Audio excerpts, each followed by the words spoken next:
Bezrat Hashem, Bezrat Hashem.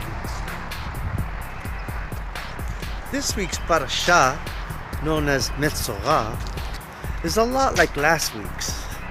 Sometimes they're even read together on Shabbat. They both talk about a spiritual sickness we discussed before, where white spots show up on someone's skin. It's not from germs, it's because of talking bad about others. Only a special priest called the Kohen could fix the sickness. He had to say if someone was sick or not, and later to say they were all better. Even he couldn't heal himself.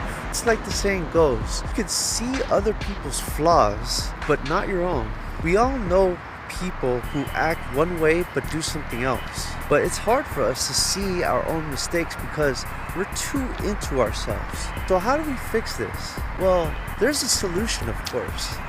God would give us a problem we can't fix. The Parasha Metzorah, who started the Hasidic movement, had a smart idea about this. He said, we're like mirrors. When we notice something wrong in someone else, it's probably because we have the same problem. Instead of talking about it, we should think about ourselves. God loves us no matter what and is always ready to forgive when we really mean it. Now within Parasha Metzorah, we encounter several commandments that guide us in matters of purity and impurity. Here are the commandments. Laws of Tzara'at, purification. One of the commandments outlined in Parashat Metzorah revolves around the purification process for individuals afflicted with Tzara'at, a spiritual impurity. Tzara'at symbolism. Tzara'at might seem just like a skin problem, but it actually means a lot more. Back in the day, people thought Tzara'at showed up because of bad choices and behavior. So when someone got better, it wasn't just about fixing their skin. It was like they were starting fresh, spiritually speaking.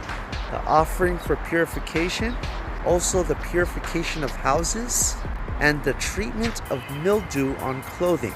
Parashat Metzorah has some really interesting stuff that people often miss. The Kohen's job in Parashat Metzorah, the Kohen was a big deal. They weren't just religious leaders, they were also like doctors, helping people get better and talking to God on their behalf. This shows how important it is to have community and spiritual support when life gets tough, showing compassion. Even in all the rules about Tzara'at, there's a really nice message about caring for others. The Torah says we should look out for people with Tzara'at, making sure they're okay, both physically and emotionally. It reminds us to be kind and supportive to anyone going through a tough time. Ritual matters. Parashat Metzorah talks about rituals and ceremonies for getting rid of impurities. Whether it's a bringing or an offering or doing special rituals with the Kohen, these traditions help bring people together and help make things right with God. It shows how important traditions are for keeping us connected spiritually. Let's talk about something important. Parashat Metzorah is part of the Torah that's often overlooked, but it's actually super meaningful, especially considering what's going on in the world right now. As we look closely at Parashat Metzorah, we realize it's about more than just rituals. It actually speaks to the big challenges we're facing today, especially in the Middle East. Anyway, I hope you enjoyed reading Parashat Metzorah, and I'll see you on the next video to the next Parasha. Yitraot.